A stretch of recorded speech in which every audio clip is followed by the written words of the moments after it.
This is the first part of setting up an SvxLink node for the Yaesu HRI-200. Before we touch the radio, we need an operating system on the Raspberry Pi. Download Raspberry Pi Imager from raspberrypi.com and start it. 3 buttons: the device, the operating system, and the storage. Pick your Pi model first. The Imager uses this to filter what it offers you. For the operating system, open the Raspberry Pi OS Other menu. Choose Raspberry Pi OS Lite, 64-bit. Lite means no desktop. The node runs headless, so a desktop is only wasted card space and extra packages till update. 64-bit matters here.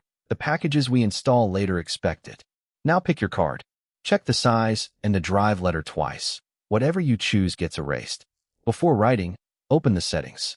This is the part that saves you a monitor and a keyboard. Set the host name. I use SvxLink, which lets you reach the Pi by name instead of hunting for its address. Set the username to SVX, and give it a password you will remember. The install script and the web panel both expect that username, so keep it as it is. Fill in your wireless network if the Pi will not be on a cable. Set your country, language, and keyboard layout. Then, on the Services tab, enable SSH. Use password authentication for now. Without this, the Pi boots with no way in at all. Save, confirm, and let it write.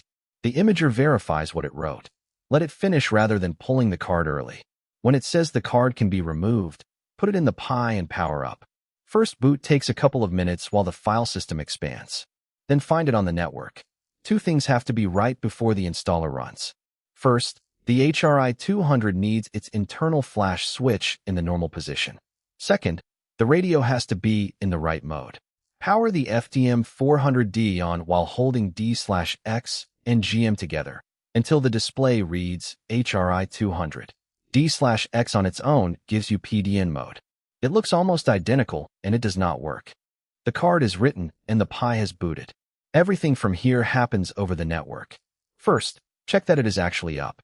Ping svxlink.local. That name comes from the host name we set in the Imager, so there is no hunting for an address. It answers on 192.168.1.232. Make a note of that. You need it again for the web panel later. Control-C to stop.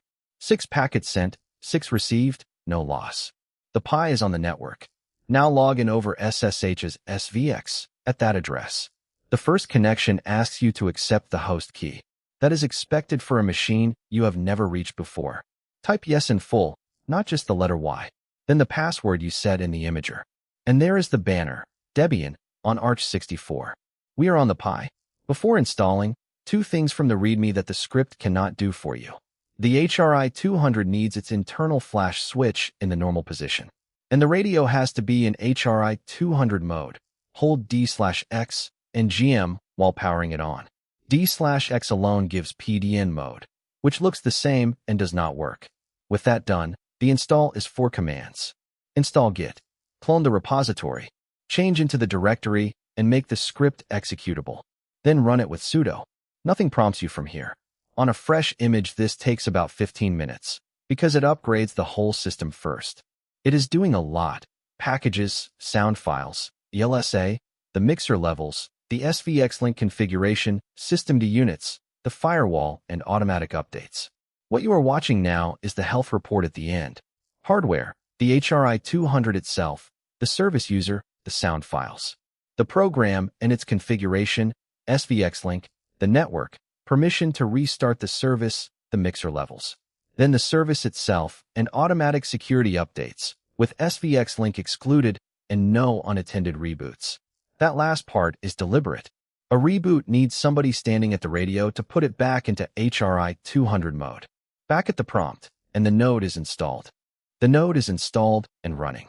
The rest of the setup happens in a browser. Go to the Pi's address, port 8080. It asks for a login. This is the panel account, SVX, and the password the installer set. It is a separate account from the SSH one, even though they start out sharing a name and a password. Change both of them. Your browser will warn that the page is not secure, and it is right. This is plain HTTP on your own network, so keep it there and never forward this port. And here is the panel. The top strip is the radio, frequency, mode, bandwidth, power, and which box it is talking to. The lamps underneath show what it is actually doing, rather than what you asked for. The station box comes first. Your call sign with no suffix. Until you set this, the node identifies itself as MyCLL, which is not legal to transmit anywhere. Then HRI-200. The call sign here does take the suffix -L for a link station.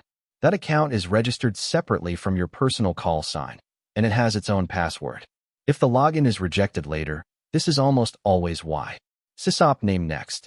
And the location string, which is what other stations see in the HRI-200 directory. Frequency in town is the usual convention. Save and apply.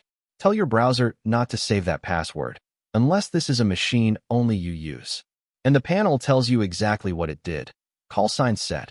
Radio set to 434.5 MHz. FM, power mid, wide, no tone. Radio settings reconnect to the box in about 4 seconds, without interrupting SvxLink. HRI-200 changes restart SvxLink, so give that one about 25 seconds.